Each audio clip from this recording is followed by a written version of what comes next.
Comment ne pas être touché quand t'as un journaliste très fiable en Argentine qui déclare clairement que Alvarez rêve de gagner la Ligue des Champions avec Barcelone et d'être le prochain Argentin à gagner cette LDC. Honnêtement les gars, ça touche. Parce que ce que Alvarez est en train de faire pour essayer de réaliser son rêve, vous vous rendez pas compte. Beaucoup parlent de déclarations publiques, mais au final ça va changer quoi? Il dit déjà tout en interne. Il leur a expliqué plusieurs fois son désir de partir à Barcelone. Ils essayent de le vendre à Arsenal mais il refuse pour des raisons familiales et aussi parce qu'il veut que le Barça. Il est prêt à se faire insulter, huer, siffler dans le stade et maintenir ses positions. Il reste que quelques jours dans ce mercato et si franchement Alvarez ne part pas à Arsenal et reste à l'Atlético, il aura tout mon respect. Car juste pour aller à Barcelone, il est prêt à souffrir encore à l'Atlético. Avec des fans qui veulent plus de lui, une direction qui lui a menti et un coach qui lui demande d'élever son niveau. Que l'Atlético a besoin d'un grand attaquant. Que Alvarez n'a pas été au niveau alors qu'on sait très bien dans quelles conditions il est. Simeone est juste agacé. En tout cas, Alvarez, il a tout mon respect. Pour lui, finir à Barcelone, c'est sa destinée. Et c'est un journaliste très fiable qui dit ça. Dugarry sur Julián Alvarez. Le joueur et son entourage, ce sont des imbéciles. Comment tu fais pour déclarer je veux quitter le club comme ça? Mais c'est ça, il est bête ou quoi? Le meilleur moyen de partir, c'est pas de faire ça. C'est de fermer ta tronche. Ben oui, mais tais-toi, joue la modeste, sois intelligent dans ta communication et ton entourage, tes communicants, ton agent, ton machin, enfin tous les gens qui t'entourent. Tu sers à quoi? T'as pas vu ce qui s'est passé avec Griezmann? Tu connais pas tes dirigeants, tu connais pas tes supporters, tu connais pas. Mais Maintenant, pour écoutez, simplifier la Edouard situation, Grollo. même si c'est un petit peu plus compliqué que ça, Julián Alvarez, il a fait n'importe quoi. Je veux dire, t'as un contrat jusqu'à 2030, t'es en pleine Coupe du Monde avec ta sélection et tu viens faire ces déclats-là pour dire que t'as envie de quitter le club. Ça n'a aucun sens, surtout quand tu sais que tes dirigeants ont été très clairs avec toi et ont communiqué publiquement sur le fait que tu partiras jamais au Barça. Les gars, est-ce que vous êtes d'accord avec les déclarations de Dugarry et Edouard Grollo? Parce que c'est rare qu'on entende ça, que des personnes rejettent la faute sur Julián Alvarez et sa communication, sa manière de faire. Est-ce que c'est lui qui s'est mis une balle dans le pied ou est-ce que c'est que l'Atlético? Parce que l'Atlético, au final, ils sont dans leur droit de ne pas vouloir le vendre ou de ne pas vouloir le vendre au Barça.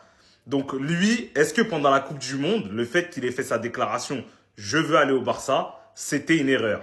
Parce que là, il apparaît comme le prisonnier. Certes, l'Atlético, il force, il devrait le laisser partir. Un joueur qui veut plus jouer chez toi, tu le fais dégager. Certes. Maintenant, est-ce que lui aussi, il n'est pas en tort? Déjà, il a signé jusqu'en 2030. Il l'a fait en connaissance de cause avec ses agents. Donc, il savait à quoi il s'exposait. Là, il se retrouve dans cette situation-là. Il a mal communiqué, en tout cas pour Dugarry et pour Grollo. Donc, vous dites quoi? Ils ont raison, ils ont tort. Est-ce que c'est pas un peu de sa faute? Attendez, ça y est l'équipe, je suis fatigué. Vraiment là, c'est la goutte de trop. Je voulais pas en arriver là, mais en vrai de vrai, hein, qu'est-ce qui différencie Gilmarin du diable? Gérard Romero nous a apporté des informations sur la situation Julián Alvarez et honnêtement Gilmarin, les gars, je suis désolé mais il se comporte comme le diable en fait dans l'histoire. Julián s'est réuni avec des personnes très importantes de l'Atlético Madrid et il n'a même pas pu parler par moments lors des réunions car il ne faisait que pleurer à cause de l'état de frustration qu'il vit en tant que joueur. La situation est qu'un autre jour s'est écoulé. Hier, Gilmarin a parlé à Matteo Alemany et à Cholo et a parlé à tout le monde. Il a envoyé un message clair selon lequel Julián doit partir mais qu'il doit partir n'importe où sauf à Barcelone. L'Atlético croit fermement que le Barça n'a pas l'argent pour financer le transfert de Julián et que le Barça fait tout cela comme ruse pour satisfaire Hansi Flick. Julián continue de camper sur ses positions et dit qu'il ne veut aller que au Barça. Donc si j'ai bien compris, nous les Barcelonais, ça fait depuis l'année dernière qu'on est sur le dossier Julián Alvarez, qu'on se prépare déjà pour l'été 2026 à pouvoir le recruter, pour qu'à la fin on ait Gilmarin qui se ramène et qui vienne nous lâcher des phrases du style « Le Barça n'a pas l'argent pour Julián, ils font tout ça pour satisfaire Hansi Flick ». Mais en fait lui... Vous savez quoi, carrément, je vais rien dire. Le dossier Julián Alvarez, il fait tellement mal. Gilmarin, ce menteur qui lui avait fait la promesse qu'à la fin de saison, il pourrait partir où il le souhaitait. À la fin, il a envie d'aller au Barça comme prévu. Et toi, par ego, maintenant, tu le bloques. En tout cas, l'équipe, n'hésitez pas à me donner vos avis dans les commentaires, histoire de savoir ce que vous en pensez. Et moi, je lirai tout ça.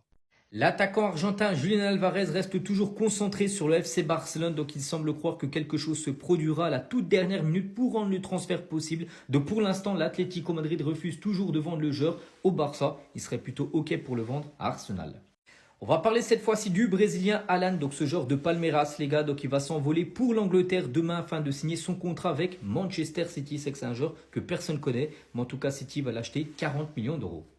Concernant l'Égyptien Omar Marmouz, donc il va passer sa visite médicale avec Tottenham.